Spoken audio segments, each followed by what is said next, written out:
રાજુ ભાઈ લ્યો આવો આયો છે ક્લાસ બાજી ટેમ્પો હા તો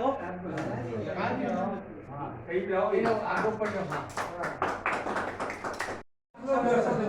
હા લો હા अब थे बता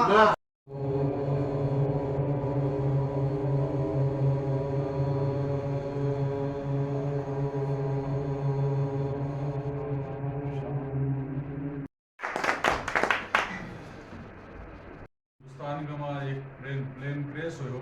भी मैं 242 यात्री मुझे गौड़ ब्राह्मण महासभा युवा की जिलाध्यक्ष की जिम्मेवारी प्रदेशाध्यक्ष श्रीमान राजेश जी गौड़ ने जिस उम्मीद से मुझे यह जिम्मेवारी सौंपी है, मैं पूर्ण रूप से प्रयास करके इस जिम्मेवारी पर खरा उतरने का प्रयास करता रहूँ।